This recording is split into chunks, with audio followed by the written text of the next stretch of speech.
Hi there, I'm back, and today I want to just do a little demo, another coffee grinder cleaning actually, and this time I want to do it on my Bodum Bistro Burr grinder, the conical Burr grinder. I know I already did one on the Cuisinart DBM8, and also another one on how to take it apart to clean it. But I wanted to do one on the Bodum simply because I've been using this one a lot lately for my espresso machine. Because of all the grinders I have, this one grinds the finest, so I get the best, the finest grind and best for the type of shot that I like to make when I do my espresso beverage in the morning. So I have my little note here I stuck on here last night as a reminder. I do this, I try to do this at least once a week, and that might seem really frequent. But I do that for a couple of reasons. First of all, because I do grind espresso grind, which is very, very fine. It's going to clog up the works, the gears and the burrs and stuff a lot quicker because it is so fine. And I use a dark French roast bean, so that tends to be a little bit more oily, and that tends to clog a little bit quicker as well. The other thing, and thirdly, is this is a small kind of I don't know if I'd call it a starter model, but it is kind of, maybe a step up from the Cuisinart DBM8. And I only say that because I paid twice as much for this as I did the Cuisinart. But they're very similar as far as the gears internally are plastic. Although this does have better burrs. They are, first of all, they're conical, and second of all, they're stainless steel, which is really nice.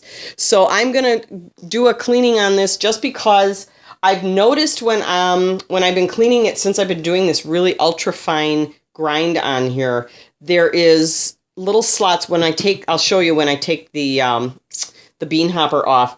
When you take the upper burr off, there's these tiny little openings where the coffee grounds go as they're coming down the chute and into the cup, or in my case, into my portafilter.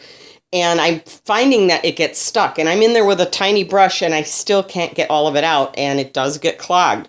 So I just wanted to show you how great it is to use the minute rice in something like this, where you have all these little crevices that are really hard to clean. So I want to kind of take this apart first just to show you what I mean. So I'm going to take this all the way to the coarse end and to our little dot, pull this off. And you'll have to pardon me here because there's coffee spilling out from this morning. We'll take out the burr. And I just want to kind of show you, and I think I'm just going to take the camera over there. Well, here, let's do this. I will unplug it.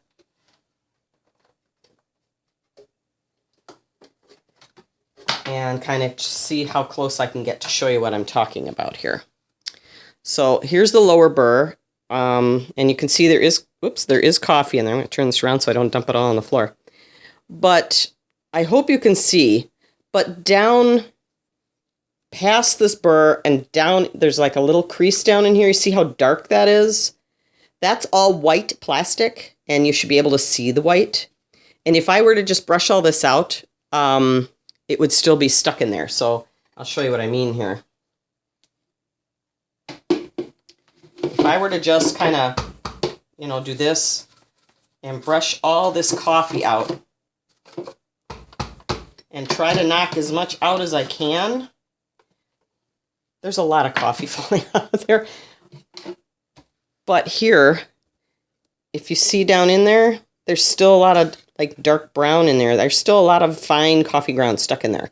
So I'm going to go ahead and put some rice through that and show you how wonderful it is to clean that out, because it's dry, it's coarse, and it's going to have rough edges.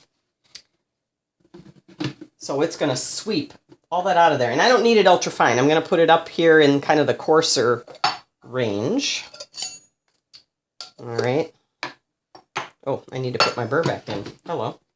Not going to go anywhere without the other burr. All right.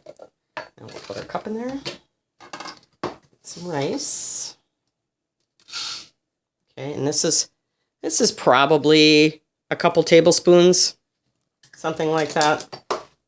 And you don't need tons. You just need enough to get it going through. So let's run that.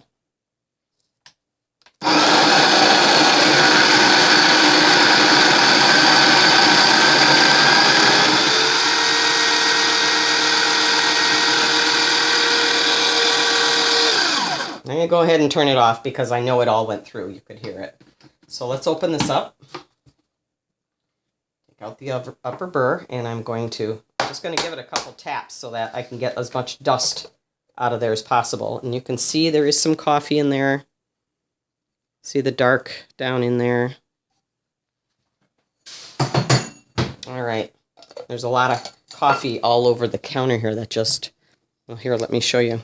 That just fell out of the coffee grinder while I was taking it apart and showing you what was going on. So now let's unplug it.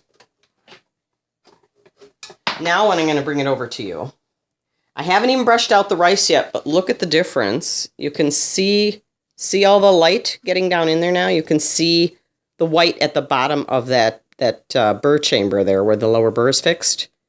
Makes a huge difference. And the chute is like along the front. I don't want to get my hand in the way. Is along the front here that comes out down here. Down here. And it's very, very tiny hole. I don't even know if I could show it to you if you could see it. You can kind of see like a little dark slot down there. That's the chute.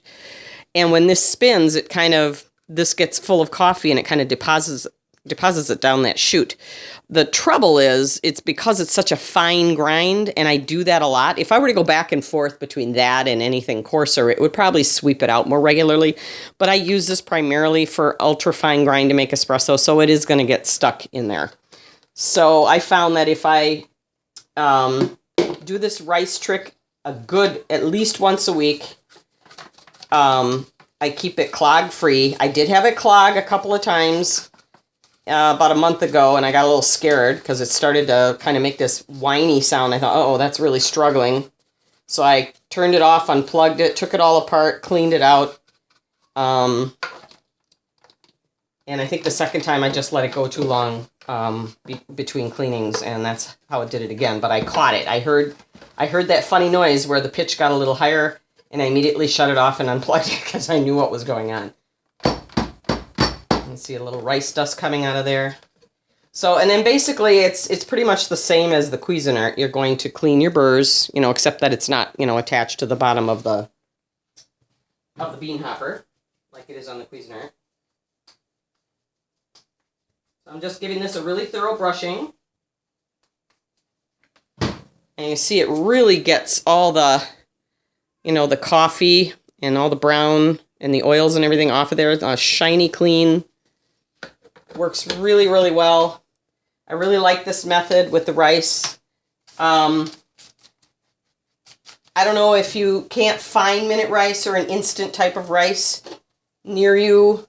I don't know if I would suggest using the long cooking rice. You could try it, but I myself I don't recommend it only because it is much, much harder than this type of rice that's partially cooked already for you, because it's much softer and more brittle. And a regular rice is very, very hard. I don't know if it would overwork your motor or your burrs or your gears. So I don't know if you'd want to take that chance. There's also a product called grinds that they look like rice, but a little bit bigger. They're like kind of oval shaped pellets, rice shaped pellets made out of a kind of a wheat material. It claims to be gluten-free, but it is made out of wheat. So if gluten is an issue, you might want to take that into consideration as well. So I just wanted to kind of go over that really quickly to show you how easily it can get clogged down there. I'm just going to go ahead and put this back together and get it full of beans for my next few days. For this grinder, I like to do this whenever I run out of beans in here. I think, I'm thinking, well, I usually set Sunday aside to do that, and it's like all of, 5-10 minutes tops. If I get interrupted or something, it's 10 minutes to clean it out and run the rice through it. I mean, I've got it down to kind of a science now. But if I run out of beans before Sunday, then that's the day that I clean it out. When I put beans in here, I probably I don't even fill the hopper because I don't want them to go stale. So I'll probably fill it about halfway. And that usually, if I have coffee every day, that's probably about 5 days worth for me, because I do one double shot every day. If it's my day off, or if I don't have to go to work the next day and have to be up early, I might have another cup in the afternoon. It just depends. It just depends on the day, I suppose. But then I'll go through coffee faster. So, but that's my little tip and my demo and my advice to you today. I hope this is helpful to you, especially if you've purchased this grinder or you're thinking about purchasing it. And don't forget to get the little metal dredge, because eventually that plastic cup will go. It's a nice little, or excuse me, glass. It's a nice little glass cup, but it's very thin. It's very fragile. It does break easily, and the company is kind of slow about getting more in stock. But like I said in my demo video of this, I thought I'm just going to get something more durable, and I don't have to think about it anymore, which is pretty much how it is. I really like this grinder a lot. It's wonderful for finer grinds, even though it's a cheaper low-end grinder. It does a really nice job. But again, because of all the plastic parts, the gears and things inside the motor, the things you can't really get at for cleaning, you want to make sure the parts you can get at get cleaned very regularly, frequently, to keep everything running smoothly and to keep it from stripping and going south on you. So again, I hope this is helpful. If you like my videos, please give me a thumbs up. I hope you have a great day, and we will see you later. Bye-bye.